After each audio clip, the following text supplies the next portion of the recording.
Welcome to Crafty as Online. I'm Anna and I am excited to do this video for you. I was contacted by BLEDS, which is a scrapbooking paper brand, to do a review for them on their product. I was able to pick from their listings on Amazon and I chose Halloween paper because that's where I am right now. I'm in a Halloween card making zone, and so I thought it would be fun to check out their papers and share my thoughts with you on them, make a project with them and see how it came out. So I will open this and we'll go through the patterns and I will talk about my first impressions and we will go from there. So let's see. So it is, yeah, they have an Amazon store and I will have a link to their store in the description box so that you can check it out. They have a variety of patterns. They have a Halloween, Christmas. They have a 501 piece scrapbooking collection set that I haven't checked out, but 501 pieces to play with would be amazing. But let's take a look at this. So first I'm going to talk about the cover paper is not the same thickness as the actual paper. I'm just going to set this aside and let you take a look at the patterns. There are 2 of each pattern and they are single-sided. So that makes it easy for picking out things if you want to keep one and use one. I will say that the printing on it, there's no gloss. It's a matte finish, which is nice. I actually really like a matte finish. I also like spooky Halloween patterns, and this pack is filled with them. So here's this. Let's just flip through these very quickly. They aren't bound, so that's actually kind of nice. This skull looks kind of like wallpaper, purple. This one with bats and skulls and spooky trees. These feathers on an orange background is kind of cool.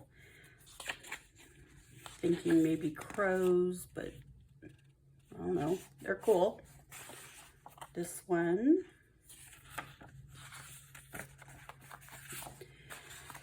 These are butterflies, purple well, the butterflies are black and purple on a purple background, which I'm not usually a big fan of butterflies. I'm just not, it's just not something I'm attracted to. But this is actually really cool, interspersed with bats and feathers and little spiders, and I just think that's creepy and weird. This is cool. This would be a pretty neat thing to do a shadow box or some kind of decor with. Spider webs, purple spider webs. I like their use of purple in this. It's a really pretty color that they're using, and it just is very Halloween to me. This gives me Edgar Allan Poe vibes with the book and the inkwell and the skull. Some distressed pumpkin looking paper. That's fun. And then a collection of skulls. Let's see, I think there's one more pattern. Yes. And then these phases of the moon. And so yeah, that's the whole set. And I think this is going to be fun to play with. You know, Tim Holtz, his vibe with Halloween is more spooky and creepy than cute. I appreciate that kind of vibe. I like cute Halloween stuff, but it's not what I'm really attracted to. I like the spooky and creepy. So I think these are going to be really fun to work with. They are, they feel a little, they're like maybe 65-pound weight. They would be easy to collage and layer. I'm thinking of, let me compare it to Spellbinder's paper pad, just for the weight. It's a totally different vibe. But Spellbinders has a similar weight, so very similar weight, and Spellbinders is a really good, makes paper really good for collaging and layering. So I think that these are going to be really fun to play with. And so what I'm going to do next is we're going to make a card, and when I come back, I'll give you my final thoughts, and I will I'll tell you how much it costs, and yeah, so let's get to it. Okay, so I pulled out some backgrounds that I had made recently using the Distress Mica Spray. I used Wicked Elixir and Fortune Teller from the collection last year and sprayed them on some watercolor paper, and they were all trimmed down to 4 by 5 1/4, and so I thought they will make really good backgrounds, and I thought this would be a great opportunity to use one as a background. So I decided to use the purple butterfly bat spider paper and the moon phases of the moon paper, and I cut them down to 4 1/4 by 5 1/2 so that it would be easier to tear the corners and line them up with the corners of the Distress Mica background and get them all set up. So I did that first. I shredded or I pulled apart a larger piece of the purple paper and then a smaller corner of the moon paper, and just went with that. I wanted to make it look grungy and kind of awful. Not awful, but just grungy and spooky. I had this stencil on my table for another project, and I pulled it up and decided to stencil some accents in the corners. And I do want to apologize for how terribly this is centered on screen.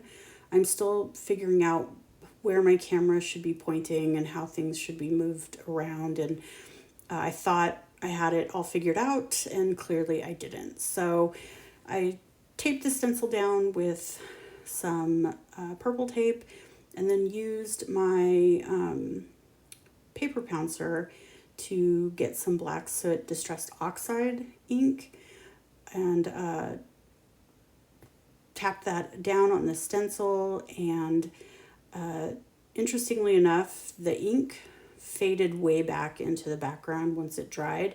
I wasn't prepared for that. I thought it would be more prominent and noticeable.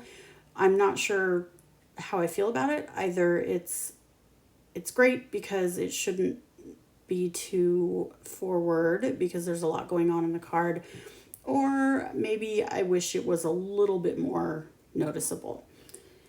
I then took some scissors and distressed the edges of the paper. This paper took distressing very easily. It didn't get caught on the scissors and tear, which is something that I have had happen several times on thinner paper, or at least paper I thought would hold up to distressing and didn't. But I did it on both pieces that I was using, and I just really like the way it turned out. The corners got caught. They got caught on the scissors and wrinkled up, and I just went with that, decided to enhance those curls and those lifts on the paper when I glued them down. So yeah, that turned out really good. I used the leftover ink on my paper pouncer to blend in some black soot on the edges, so just to make it a little grungier and a little more for the vibe of what I was doing. And it looked really good. The whole thing came together really nicely. Yeah, so then I glued down the bottom piece, and again, really sorry about the centering. And there I finally realized, oh, I should push this up a little bit so you can see a little more what I'm doing. Took some more of the Distress oxide and kind of tapped it around on the paper just to really get that grunge look going. Here I am auditioning, quote unquote, some of the ephemera I have. This is from 2021. It's from Recollections. I love their packs like this, their ephemera packs. I find them very fun to play with.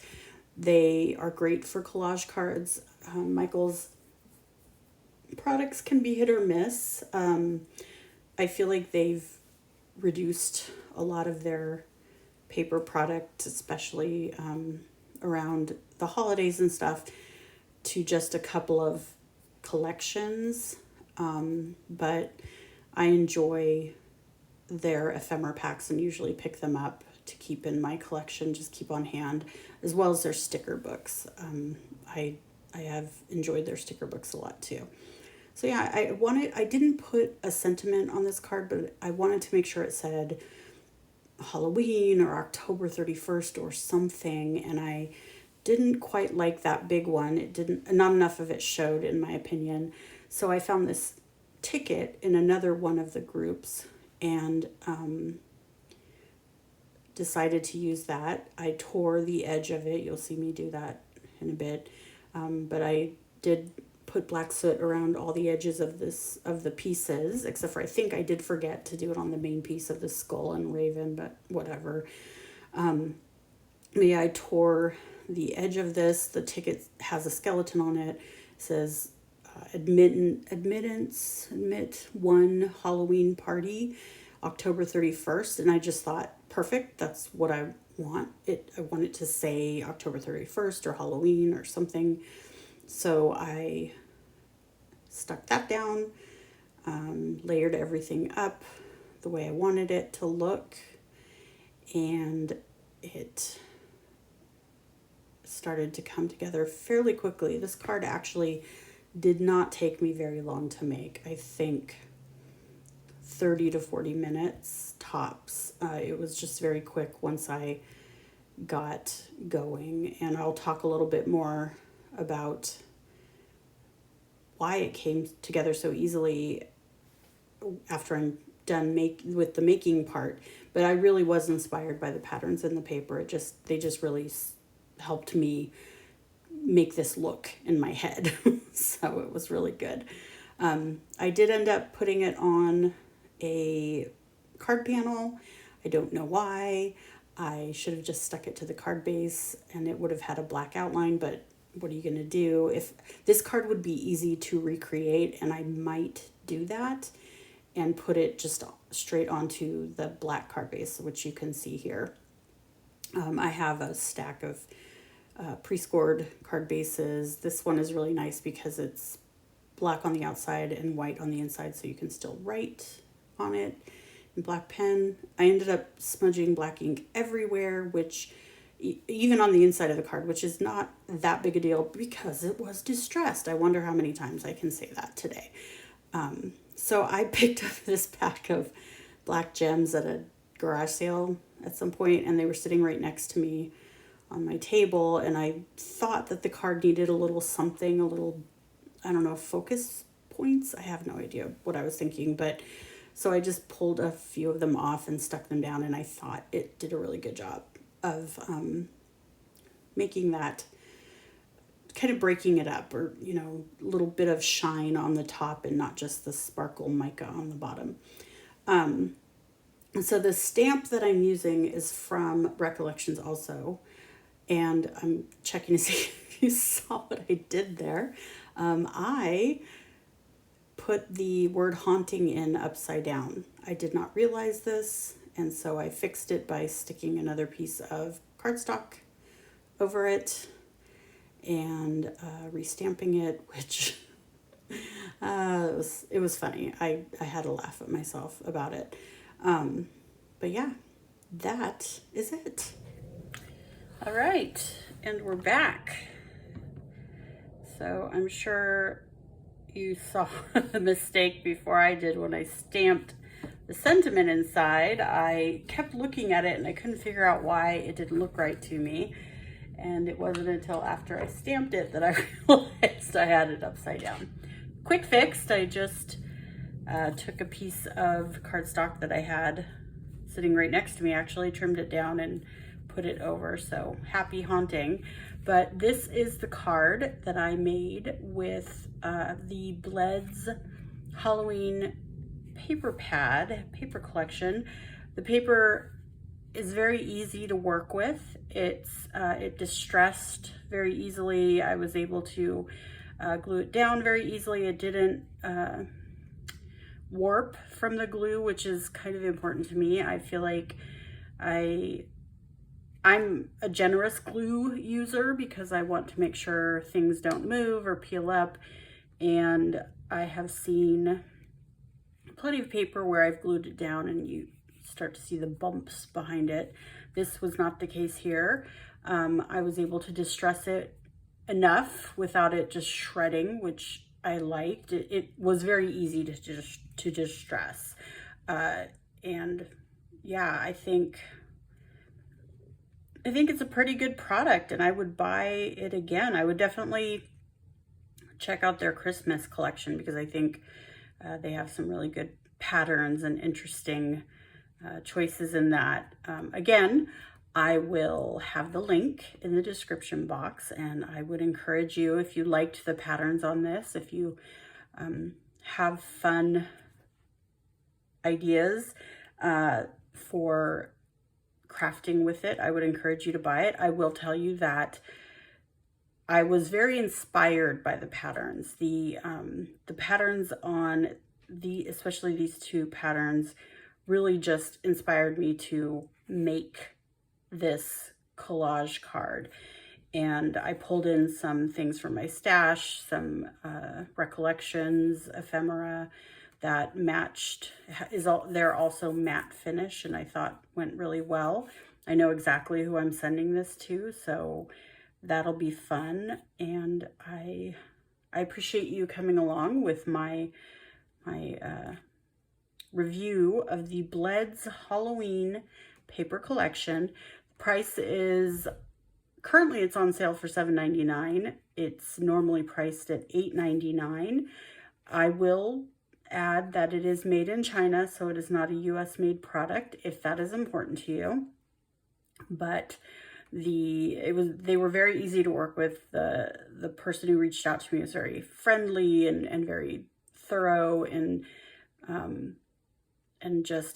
the paper came to me very quickly once I decided what I wanted. So it was a good process with the company, and the paper is pretty cool. I really like it, and I think I'll play around more with it for collage kind of cards to make some more, because I think the patterns work really well for that. So enough of my blathering. Thank you so much for joining me. Please like, subscribe, and share, and comment, and I will catch you on a new video soon. Bye.